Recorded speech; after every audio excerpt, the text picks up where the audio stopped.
Assalamualaikum warahmatullahi wabarakatuh. Bertemu kembali bersama saya Wahidah Rahmadani, guru biologi dari SMA Islam An-Nizam Medan. Apa kabarnya anak-anak sekalian? Semoga tetap sehat dan selalu dalam lindungan Allah Subhanahu wa taala. Nah, kali ini kita akan belajar biologi.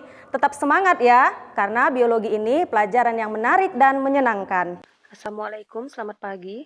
Hari ini kita akan membahas materi tentang protista.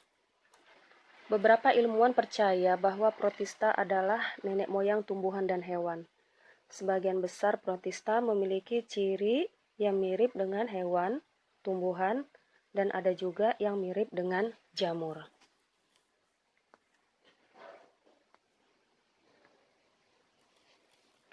Di sini ada peta konsep tentang protista. Coba diperhatikan ya. Berdasarkan cara memperoleh makanan, protista dapat digolongkan menjadi 3 kategori, yaitu sebagai berikut. Yang pertama, protista autotrof. Protista autotrof ini adalah protista yang mirip tumbuhan.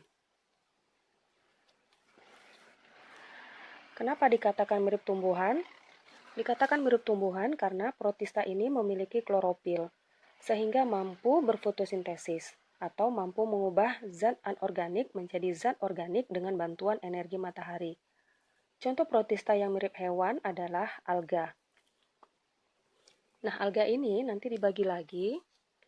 Yang pertama ada Euglenophyta, Pyrophyta, Phaeophyta, Chrysophyta, Rhodophyta, dan Xerophyta.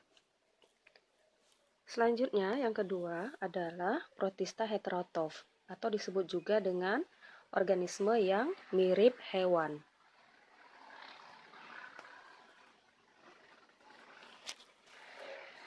Kenapa dikatakan mirip hewan?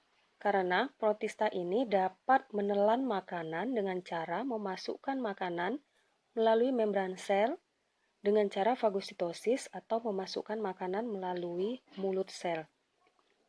Organisme ini juga ada yang memiliki alat gerak sehingga dapat bergerak dan berpindah tempat seperti layaknya hewan. Contoh dari organisme protista adalah protozoa. Protista dapat dibagi-bagi lagi menjadi 4 berdasarkan cara atau berdasarkan alat gerak yang terdapat pada tubuhnya, yaitu yang pertama, Rhizopoda, Ciliata, Sporozoa, dan Flagellata. Yang ketiga adalah protista yang mirip dengan jamur. Dikatakan protista yang mirip dengan jamur karena protista ini dapat mencerna makanan di luar sel atau ekstraseluler dan kemudian menyerap hasilnya yang berupa sari-sari makanan. Contoh dari organisme ini adalah jamur lendir dan jamur air.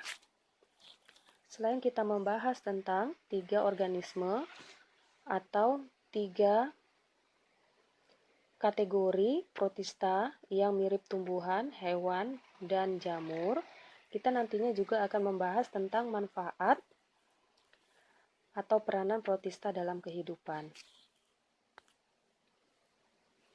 Kita mulai pembahasan ini dengan ciri umum dari protista. Kingdom protista adalah kingdom yang sederhana karena hanya tersusun atas satu sel, sehingga dapat dikelompokkan dalam kingdom tersendiri. Tetapi ada juga yang multiseluler, akan tetapi masih sangat sederhana dibandingkan dengan organisme lainnya. Protista memiliki membran inti sehingga disebut sebagai sel eukariotik. Sel yang sudah bermembran inti, namun protista merupakan makhluk hidup prokariotik yang paling sederhana, tetapi jauh lebih kompleks dalam hal struktur, fungsi, tingkah laku, dan ekologinya bila dibandingkan dengan archaebacteria dan eubacteria.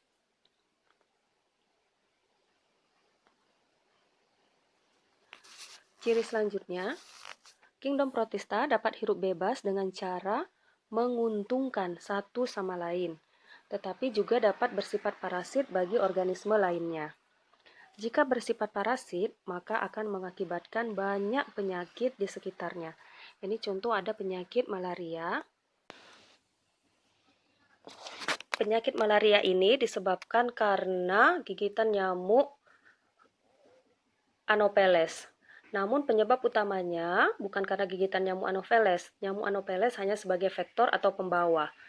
Penyebab utamanya adalah protozoa dari jenis sporozoa.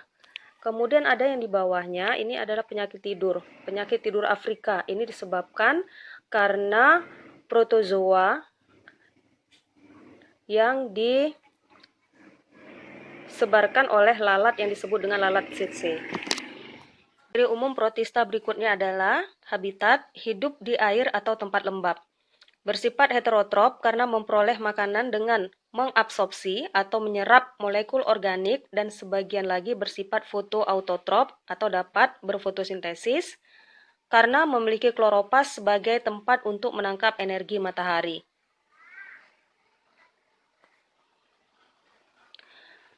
Ada sebagian protista yang mempunyai alat gerak seperti flagel, bulu cambuk, silia atau rambut getar dan pseudopodia atau kaki semu. Dengan demikian, protista dapat disebut dengan motil yang bergerak bebas. Biasanya untuk ciri ini contohnya nanti adalah protista yang mirip hewan karena dapat bergerak dan berpindah tempat. Kita bahas satu persatu. Yang pertama, protista mirip tumbuhan. Kingdom protista yang menyerupai tumbuhan merupakan kelompok protista fotosintetik. Contoh dari protista yang mirip tumbuhan adalah alga. Alga tersusun dari satu sel atau berkoloni yang membentuk tubuh multiseluler. Selain itu juga, alga memiliki klorofil sehingga disebut seperti tumbuhan pada umumnya.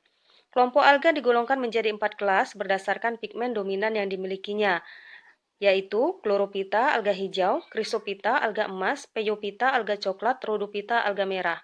Namun sekarang, semakin berkembangnya ilmu pengetahuan, semakin banyak pula spesies yang baru ditemukan dari protista yang mirip tumbuhan. Nanti terdapat alga api atau Pyrophyta, ada juga nanti Euglenophyta. Kita bahas yang pertama adalah Chlorophyta. Chlorophyta disebut juga dengan alga hijau. Filum ini ada yang uniseluler, ada juga yang hidupnya soliter atau berkoloni. Ada juga yang multiseluler. Tubuh alga hijau mengandung klorofil A dan B, serta pigmen warna lain yaitu karotin dan xanthofil.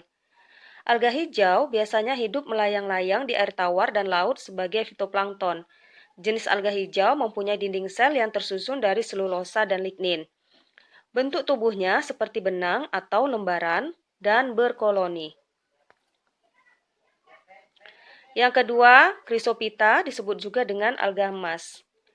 Ganggang ini bersifat keemasan karena kloroplasnya mengandung pigmen karoten dan xanthofil dalam jumlah banyak dibandingkan dengan pigmen klorofil. Pigmen lainnya adalah fukosantin, klorofil A, dan klorofil C. Ganggang yang multiseluler berupa koloni atau berbentuk filamen. Ganggang keemasan hidup secara fotoautotrop, artinya dapat mensintesis makanan sendiri karena memiliki klorofil untuk berfotosintesis. Contohnya ada diatom, Navicula sp dan Pinularia sp. 3. Peyophyta atau alga coklat. Nama alga ini diambil dari pigmen dominan yang dimilikinya, yaitu xanthofil yang menyebabkan ganggang berwarna coklat. Pigmen lain yang dimiliki Peyophyta adalah klorofil dan karotena. Semua alga coklat berbentuk benang atau lembaran. Bahkan ada yang menyerupai tumbuhan tingkat tinggi dengan bagian-bagian berupa akar, batang, dan daun. Umumnya, alga coklat bersifat makroskopis dan dapat mencapai ukuran lebih dari 30 meter. Mempunyai gelembung-gelembung udara yang berfungsi sebagai pelampung, serta hidup di laut, terutama di laut yang dingin. Selanjutnya ada Rhodophyta. Rhodophyta disebut juga dengan alga merah. Ada perkapuran di beberapa tempat pada beberapa jenis.